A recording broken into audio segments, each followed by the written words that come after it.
warahmatullahi wabarakatuh. Jumpa lagi dengan saya, Bu Vera, pada mata pelajaran Prakarya dan Kewirausahaan kelas 12 SMA. Sebelum kita memulai pelajaran pada hari ini, marilah kita berdoa, semoga kita diberikan kemudahan dalam belajar dan bisa mengamalkan ilmu yang kita miliki. Amin. Anak-anak, pada pertemuan kali ini kita akan belajar mengenai sistem produksi wirausaha budidaya unggas petelur. Materi ini mengacu pada kompetensi dasar 3.2, yaitu menganalisis sistem produksi usaha budidaya unggas petelur berdasarkan daya dukung yang dimiliki oleh daerah setempat, dan KD 4.2 yaitu memproduksi unggas petelur berdasarkan daya dukung yang dimiliki oleh daerah setempat. Baik, anak-anak, sebelum kita masuk ke materi, silakan amati video berikut ini.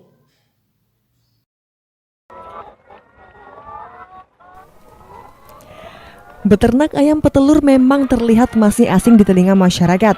Hal ini menjadi kesempatan tersendiri bagi masyarakat Bojonegoro. Melihat penjualan telur di Bojonegoro cukup tinggi, hal ini tidak diimbangi dengan produksi ayam petelur yang saat ini pasokan telur di pasaran mayoritas diambil dari luar daerah. Ini dia budidaya ayam petelur di Desa Bandung Rejo, Kecamatan Ngasem, Kabupaten Bojonegoro. Tiap harinya bisa memanen telur 50 hingga 60 kg. Usaha yang dikelola BUMDes desa setempat ini, biasanya hasil telurnya dijual langsung dengan harga Rp21.000 hingga Rp21.500 kepada para tengkulak. Sementara jika ada warga yang ingin langsung membeli juga bisa, namun dengan harga yang berbeda tentunya.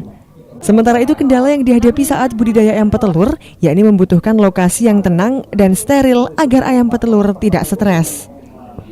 Afrizal Ilmi, JTV, Bojonegoro.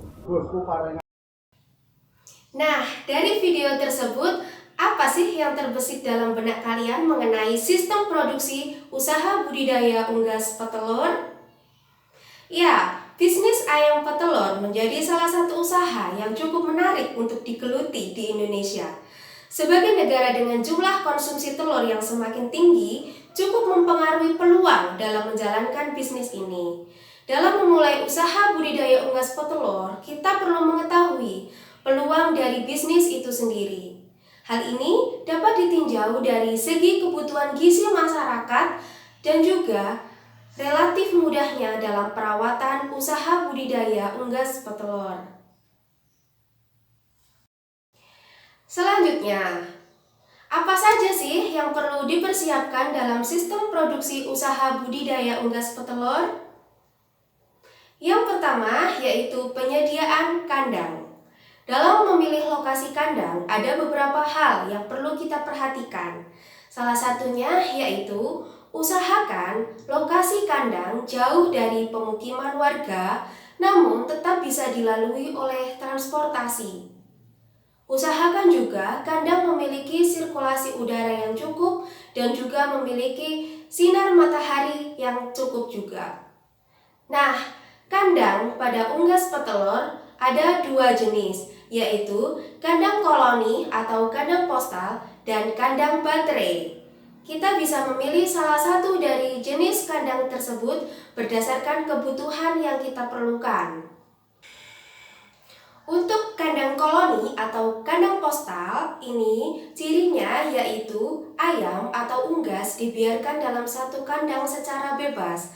Nah, dalam pembuatan kandang koloni atau kandang postal tidak membutuhkan biaya yang cukup banyak, pembuatannya juga mudah. Namun kekurangannya dalam pengambilan telur kurang efisien. Sedangkan kandang baterai disusun dengan cara yang lebih modern, di mana pada kandang baterai ini tidak membutuhkan lahan yang cukup luas, karena bisa disusun ke atas atau bertumpuk. Kemudian kandang baterai juga didesain lantainya supaya sedikit miring sehingga telur bisa menggelinding ke depan. Nah, di sini bisa memudahkan dalam pengambilan telur dan lebih efisien. Penggunaan kandang yang lebih sempurna sebenarnya yaitu menggunakan 2 kandang, di mana pada ayam yang usia DOC atau DO chicken sampai usia 6 bulan dirawat pada kandang dengan sistem postal atau sistem koloni. Kemudian setelah usia 6 bulan ke atas atau sudah siap bertelur, dipindahkan ke kandang baterai. Hal yang perlu disiapkan selanjutnya yaitu penyediaan bibit, di mana pada budidaya unggas petelur, khususnya di sini ayam petelur, kita bisa memilih salah satu jenis bibit. Ada jenis bibit usia DOC dan juga ayam darah. Kalau DOC ini ayam yang masih seumur 1 hari, DO chicken. Sedangkan ayam darah yaitu ayam yang sudah remaja dan sebentar lagi siap untuk bertelur. Untuk mendapatkan hasil panen telur dengan kualitas yang baik, tentunya juga perlu diawali dengan pemilihan bibit unggas yang baik juga. Nah, pada pemilihan bibit ayam petelur atau bibit DOC yang paling bagus yaitu syaratnya yang pertama berasal dari induk yang sehat, kemudian memiliki bulu halus dan penuh. Yang ketiga, tidak cacat. Kemudian memiliki nafsu makan yang baik, memiliki bentuk tubuh atau ukuran yang normal, dan yang keenam tidak memiliki letakan tinja di duburnya. Selanjutnya, penyediaan pakan. Pakan di sini merupakan faktor yang sangat penting dalam pertumbuhan unggas petelur, di mana kita harus bisa menyediakan pakan yang berkualitas yang mengandung karbohidrat, protein, mineral, kalsium, dan vitamin. Nah, di sini ada beberapa contoh pakan unggas petelur. Yang pertama yaitu pelet, kemudian ada dedak, kemudian bungkil, tepung tulang, dan jagung. Itu adalah contoh-contoh pakan yang bisa kita berikan untuk unggas petelur. Dalam pemberian pakan pada unggas petelur, kita bisa menggunakan bahan pakan yang sudah tersedia di toko-toko yang tentunya itu sudah disesuaikan dengan kadar kebutuhan nutrisi oleh unggas petelur. Namun kita juga bisa membuat sendiri campuran pakan untuk unggas petelur dengan memanfaatkan sumber daya yang ada di lingkungan sekitar kita.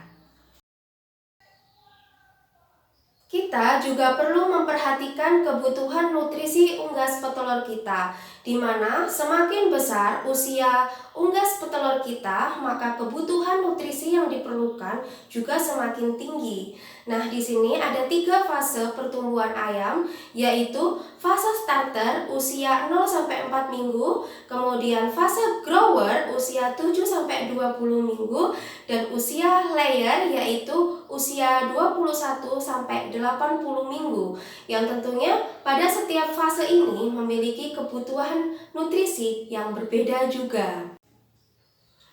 Berikut adalah kebutuhan pakan dan minum yang diperlukan oleh unggas petelur. Silakan disimak.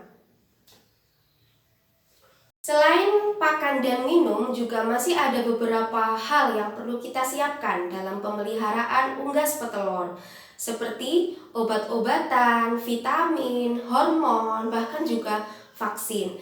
Kalau obat-obatan berfungsi untuk mengobati jika unggas kita terserang penyakit. Kemudian kalau vitamin berfungsi untuk menjaga kesehatan tubuh ayam. Sedangkan hormon berfungsi untuk mempercepat pertumbuhan unggas. Nah, di sini ada 2 jenis vaksin yang bisa kita gunakan, yaitu vaksin aktif dan vaksin inaktif. Di mana vaksin aktif adalah vaksin yang berasal dari virus hidup, sedangkan vaksin inaktif berasal dari virus yang sudah dilemahkan. Vaksin di sini berfungsi untuk mencegah unggas kita agar tidak sampai terkena penyakit yang disebabkan oleh virus. Nah, ini adalah beberapa contoh penyakit yang bisa menyerang unggas petelur kita. Yang pertama yaitu penyakit EDS 76 yang ditandai dengan menurunnya produksi telur. Kemudian ada penyakit infeksi bronkitis yang menyerang saluran pernafasan pada unggas. Selanjutnya ada sakit tetelo yang ditandai dengan leher terpuntir atau kepalanya terpuntir. Nah, selain 3 penyakit ini juga masih ada beberapa penyakit lain yang bisa menyerang unggas petelur kita, seperti flu burung, kemudian berak kapur, berak darah, dan lain sebagainya. Untuk itu, kita sebagai pewirausaha budidaya unggas petelur harus benar-benar memperhatikan kebersihan kandang sehingga ayam-ayam kita atau unggas petelur kita bisa tumbuh dengan baik tanpa terserang oleh penyakit. Tahapan terakhir dalam budidaya unggas petelur yaitu proses panen.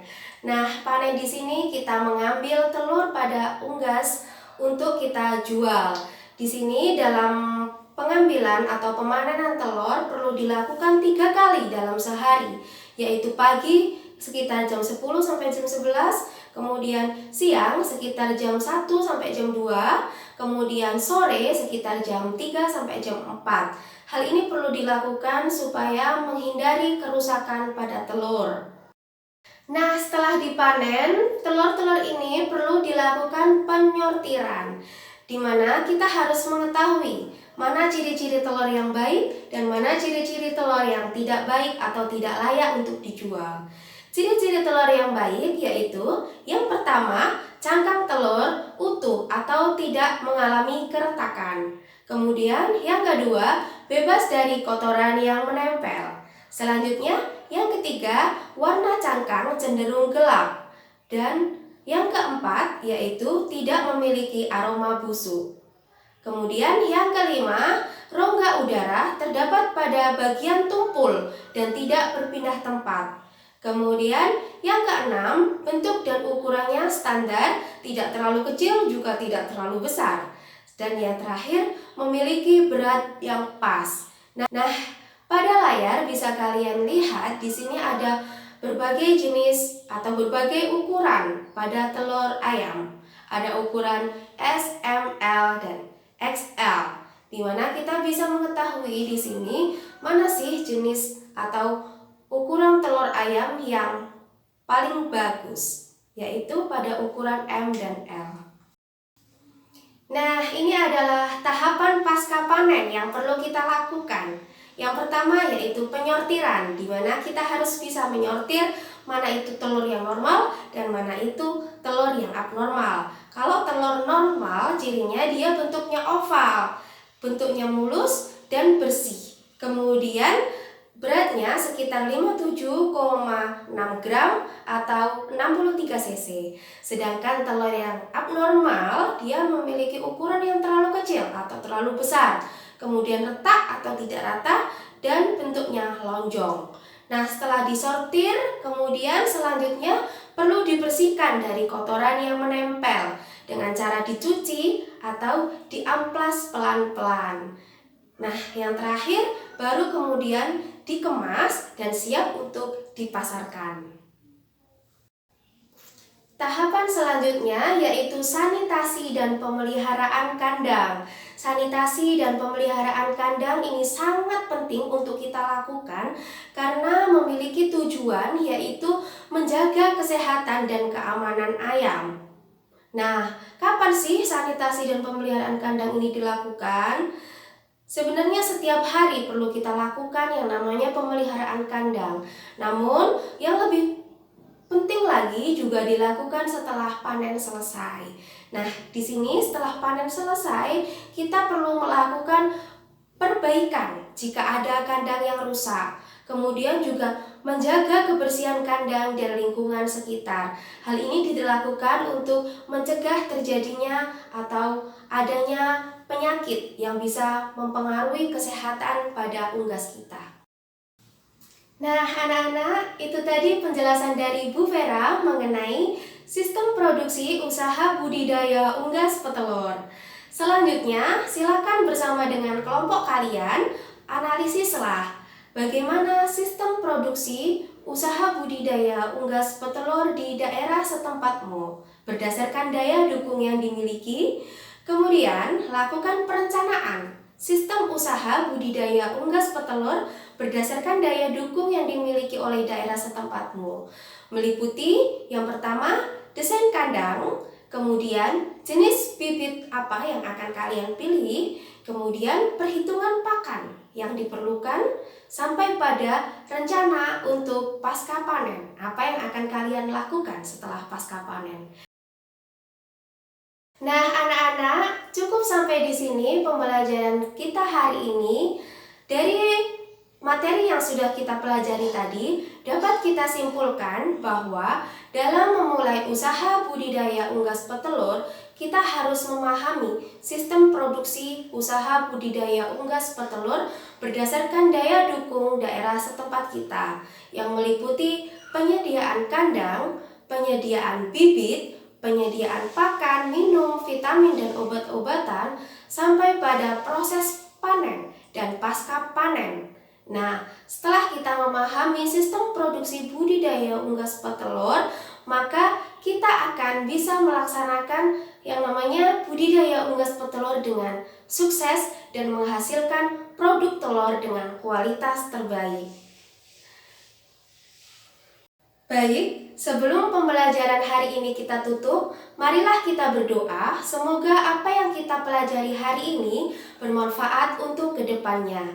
Amin. Salam sukses calon entrepreneur. Assalamualaikum warahmatullahi wabarakatuh. Kan ku kejar mimpi